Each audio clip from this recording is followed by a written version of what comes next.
Hello everyone, welcome to Concept Biology. I am Shahbaz Ahmed and I also welcome to 45 days marathons on applied psychology.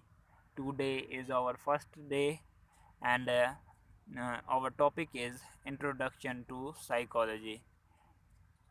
In this lecture, we should try to cover these three topics.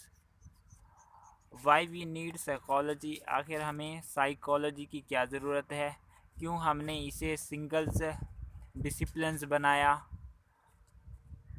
What is psychology, आखिर psychology है क्या, and what is इस history, और इसके ये किस तरह वजूद में आई, इसकी तारीख क्या है।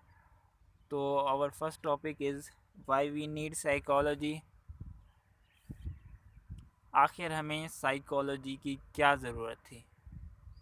देखिए, हर शख्स अपने बारे में और अपने बिहेवियर के बारे में जानने की कोशिश करता है और उसे इम्प्रूव करने की कोशिश करता है, और हमारी साइकोलॉजी यही है।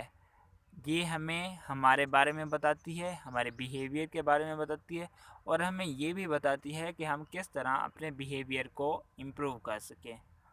तो ये से टू नो हिज सेल्फ, हम अपने बारे में जान सकते हैं, एंड अदर्स, और दूसरों के बारे में और उनके बिहेवियर के बारे में जान सकते हैं with the help of psychology. Memory improvement, psychology में हम पढ़ते हैं माइंड की डिफरेंट कंपोनेंट जैसे परसेप्शंस, इमोशंस, थॉट्स, और इन सिंपल्स कंपोनेंट्स को अगर हम इम्प्रूव करें तो हमारी मेमोरी इम्प्रूव हो सकती है।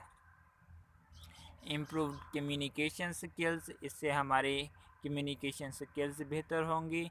What does the intelligence means, हमें ये भी बताती है कि इंटेलिजेंस आखिर क्या चीज़ है। आखिर कुछ लोग स्टूडेंट्स डल होते हैं और कुछ ब्रिलियंट होते हैं, तो उनके में आखिर क्या रीज़न है।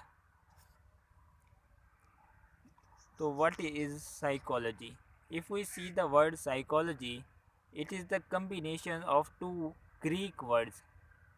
तो कम्बिनेशन है टू ग्रीक वर्ड्स का, एक है साइकी और दूसरा है लोगोस। साइकी का मतलब होता है सोल, माइंड एंड सेल्फ, और लोगोस का मतलब होता है नॉलेज या स्टडी। तो हमारी डेफिनेशंस क्या बने? The study of soul, mind and the self is called psychology. ये इसकी एक बेसिक सी डेफिनेशन है। The word psychology is the combination of two Greek words, एक है साइकी और दूसरा है लोगोस। साइकी का मतलब सोल, माइंड और सेल्फ है, और लोगोस का मतलब नॉलेज और स्टडी है। तो इसकी साइकोलॉजी की क्या डेफिनेशन होगी? Psychology means knowledge of soul, mind और द सेल्फ। इसकी मॉडर्न डेफिनेशंस देख लेते हैं, क्योंकि साइकोलॉजी एक फ़िलासफ़िकल टर्म थी जिसे पहले साइंटिफिक स्टडी ऑफ सोल कहा गया, फिर साइंटिफिक स्टडी ऑफ माइंड कहा गया, फिर साइंटिफिक स्टडी ऑफ कॉन्शियसनेस कहा गया, और उसके बाद लास्ट में साइंटिफिक स्टडी ऑफ बिहेवियर कहा गया। तो जो माइंड था, सोल था और कॉन्शियसनेस था, उस पर एक्सपेरिमेंट्स करना वेरी डिफ़िकल्ट था, बल्कि हम उन पे एक्सपेरिमेंट नहीं कर सकते थे, तो उसे साइंस में हम शामिल नहीं कर सकते थे। लेकिन हम बिहेवियर पर एक्सपेरिमेंट कर सकते थे, तो इसीलिए साइकोलॉजी को इसी तरह डिफ़ाइन किया गया, scientific study of behaviour and mental process. पहले देखें कि साइंटिफिक स्टडी क्या होती है। साइंटिफिक स्टडी वो होती है which is based on observations and experiments of behaviour. देखिए, अगर हम यहाँ पे यूज़ करते सोल या माइंड, तो उन पे एक्सपेरिमेंट्स करना डिफ़िकल्ट था, तो हम उसे साइंटिफिक नहीं कह सकते थे। तो यहाँ पे बिहेवियर है जिस पे हम एक्सपेरिमेंट्स कर सकते हैं। तो scientific study of behaviour and mental process. अब मेंटल प्रोसेस में क्या चीज़ होती है? एक होती है थिंकिंग, थिंकिंग होती है, परसेप्शंस होता है, इसके अलावा थॉट वगैरह होती हैं। ठीक है, इनके बारे में स्टडी करते हैं हम साइकोलॉजी में। तो क्योंकि हम जानते थे कि साइकी का मतलब डिफरेंस हैं, तो इसलिए कुछ लोग के मुताबिक डेफिनेशन कुछ और थी और इम्प्रूव होती होती लास्ट में स्टडी ऑफ बिहेवियर बना। तो पहले इसकी डेफिनेशन की गई थी कि psychology as science of soul, psychology as science of mind, and then psychology of consciousness, and last one was science of behaviour. तो ये टर्मिनोलॉजीज़ वगैरह हैं, ये इनके बारे में हम एक्सप्लेन से नेक्स्ट लेक्चर में स्टडी करेंगे। अब हम पढ़ लेते हैं ज़रा इनकी साइकोलॉजी की हिस्ट्री, आखिर कहाँ से स्टार्ट हुई। साइकोलॉजी का फर्स्ट साइंटिस्ट था विल्हेल्म वॉन्ट। इसने फर्स्ट लैब बनाई, इसे फादर ऑफ साइकोलॉजी भी कहा जाता है।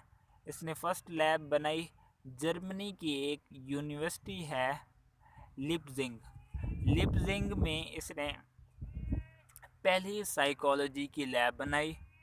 उसमें इसने यूज़ किया इंट्रोस्पेक्शंस मेथड्स। तो ये एमसीक्यूज़ में बहुत बार आता है कि कहाँ पे इसने लैब बनाई, who is the father of psychology, which techniques Wilhelm use. तो ये स्ट्रक्चरलिज्म के मानने वाले थे। Next scientist was Edward Titchener.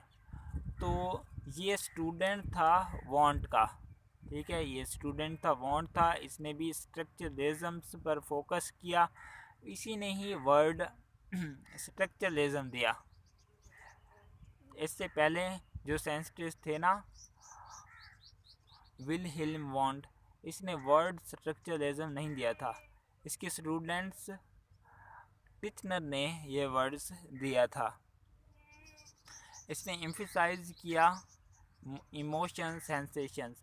इसमें ये लोगों की इमोशंस और सेंसेशंस को स्टडी करते थे।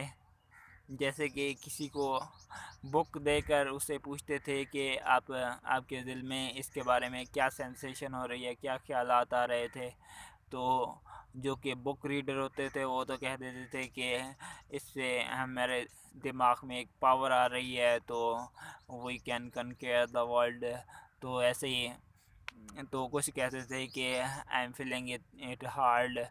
तो हर किसी की अलग अलग राय होती थी और ये एक सब्जेक्टिव वे था, यानी कि हर शख्स के लिए ये सेम नहीं था, हर शख्स के लिए ये डिफरेंस था। तो उसके बाद विलियम जेम्स थे, उन्होंने फंक्शनलिज्म दिया, focused on how mind allow us to functions in the real world। इन्होंने फोकस किया कि हमारा माइंड हमें किस तरह काम करने के लिए फोकस करता है। Believe in objective method.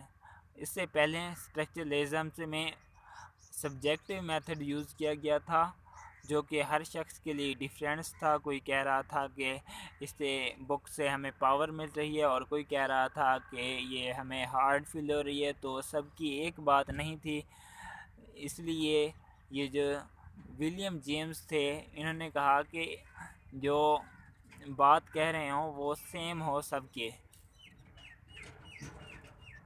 उसके बाद था मैक्स वर्थमायर। तो इसने गेस्टाल्ट साइकोलॉजी दी। इसने कहा कि the single is greater than the sum of its parts. उसने कहा कि एक कंप्लीट थिंग्स है तो वो छोटे छोटे टुकड़ों से बड़ी होगी।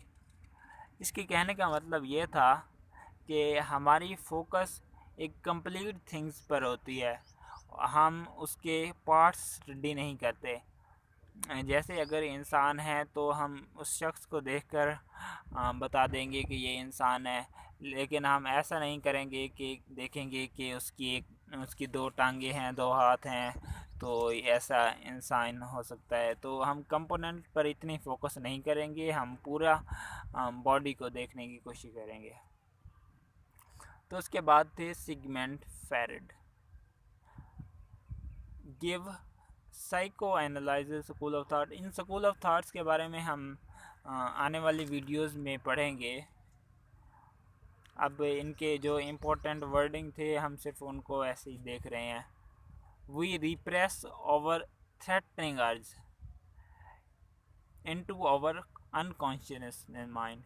इसका मतलब ये है कि जिन हमारी ख्वाहिशात से हमें ख़तरा होता है तो वो हमारे अनकॉन्शियसनेस माइंड में चले जाती हैं। तो ये मानना था सिगमंड फ्राइड का, तो इसने दिया था psycho analysis school of thought. उसके बाद था last one John B Watson. इसने बिहेवियरिज्म दिया था, यानी कि जो इंसान का बिहेवियर होता है वो रिज़ल्ट होता है the sum of stimulus response relationships. तो आज का लेक्चर यहाँ तक। तो नेक्स्ट लेक्चर में हम इंशाल्लाह स्टडी करेंगे कि psychology as a science of soul.